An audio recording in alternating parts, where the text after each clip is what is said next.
अस्सलाम वालेकुम रहमतुल्लाहि ताला वबरकातुहू। नाज़रीन, जैसे ही मिलाद का महीना आता है, ईद मिलादुन्नबी का महीना आता है, तो सबसे ज़्यादा तकलीफ होती है वो शैतान को होती है।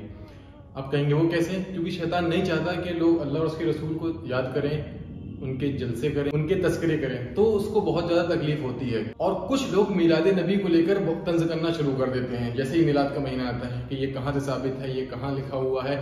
उनके पास 3 लफ्ज इतने बढ़िया हैं और बस उनको वही सिखाया जाता है, हराम शिर्क बिदअत, हराम शिर्क बिदअत, हर एक चीज में बस हराम शिर्क बिदअत।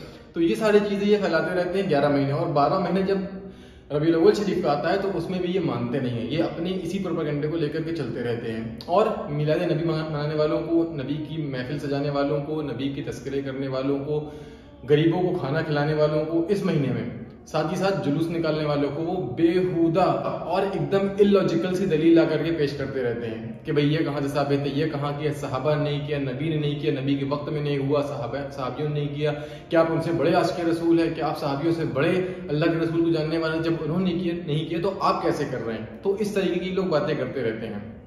तो इसका जवाब देते हैं, और आपको भी जवाब पता होना चाहिए। जब आपके सामने कोई इस तरीके की बातें तो कम से कम आप उसको जवाब दे पाए, अपने आप को आप डिफेंड कर पाए। तो अगर हम बात करते हैं सबसे पहले कुरान की सूरह यूनिस की आयत नंबर 58 है। उसमें अल्लाह ताला इरशाद फरमाता है, कुल बिफदलिल्लाहि व बिरहमतिही फज़ालिका वलयफ्रहू हुवा खैरुम मिम्मा यजमऊन। मफ़हूम ये है, ऐ महबूब फरमा दीजिए कि जब मुसलमानों के ऊपर खुशियां आए तो वो उसका इजहार करें, और वो उनके जमा तमाम माल से अफजल है। ये इसका मफ़हूम है, यानी कि जब मुसलमानों को खुशियां मिले। तो मैं ये पूछना चाहता हूँ हर एक उस शख्स से जो मिलाद मुस्तफ़ा के खिलाफ है, जुलूस और जलसे के खिलाफ है, क्या ये बताइए कि नबी की पैदाइश से बड़ी कोई खुशी उम्मती के लिए हो सकती है? आपकी जो भी खुशी है, हमारी जो भी खुशी है, वो सब अल्लाह के रसूल के सदक़े से तो हमको मिली है। अगर अल्लाह के रसूल ना होते तो ये ईद भी ना होती, अल्लाह के रसूल की पैदाइश ना होती तो ये बकरीद भी ना होती, अल्लाह के रसूल की पैदाइश ना होती तो जितने भी हम 12 महीनों में जो चीजें सेलिब्रेट करते हैं, ये कुछ चीज हमें ना मिली होती अगर अल्लाह के रसूल हमें ना मिले होते। तो आप ये कैसे कह सकते हैं कि मिलाद मनाना शिर्क और बिदअत है? दूसरी बात, सूरह अंबिया में अल्लाह क्या इरशाद फरमाता है, वमा अरसलनाका इल्ला रहमतल लिल आलमीन। इसका मफहूम क्या है कि ऐ महबूब हमने आपको रहमत बना करके भेजा है। और एक जगह कुरान में क्या मिलता है कि अल्लाह की रहमतों का खूब खूब चर्चा करो। तो ये बताइए, जो आज जुलूस में हो रहा है, जो जलसों में हो रहा है, वो अल्लाह के रसूल का तस्करा ही तो हो रहा है। और क्या हो रहा है? जो जलसे हो रहे हैं, मिलाद की महफिल सजाई जा रही है, घरों घरों मिलाद की महफिल सजी हुई है, इनमें क्या हो रहा है? अल्लाह के रसूल का तस्करा ही तो हो रहा है। और अभी भी कुछ लोगों का पेट नहीं भरेगा। ऐसे तो हजारों हजार दलील मौजूद है, लेकिन ऐसे लोग जो मिलाद मुस्तफ़ा के खिलाफ है, वो एक भी दलील लाकर नहीं दे सकते हैं कि जिसमें ये लिखा हो कि मिलाद मनाना मना है। फुकहा फरमाते हैं कि शरीयत में किसी चीज के जायज होने के लिए हमें किसी दलील की जरूरत नहीं है, बल्कि उसके नाजायज होने के लिए दलील की जरूरत है। सपोज आप टोपी लगाते हैं, नीली पीली लाल गुलाबी जैसे भी कराते हैं, तो मैं आपसे कहूँ भाई आप ये टोपी क्यों लगाई हुई है, ये कहाँ शरीयत में लिखा हुआ है? तो आप ये कहेंगे ना कि इसके नाजायज होने की पहले आप दलील लाइए कि टोपी नहीं पहन सकता मैं। तो ये शरीयत का एक उसूल है कि अल्लाह के रसूल ने जिस चीज में खामोशी इख्तियार की है, जिस चीज के लिए मना नहीं फरमाया है, अगर वो चीज शरीयत की बाउंड्रीज को वायलेट नहीं करती है, सुन्नतों शरीयत के खिलाफ नहीं जाती है, तो वो हर एक चीज जायज है। ये शरीयत का एक उसूल है।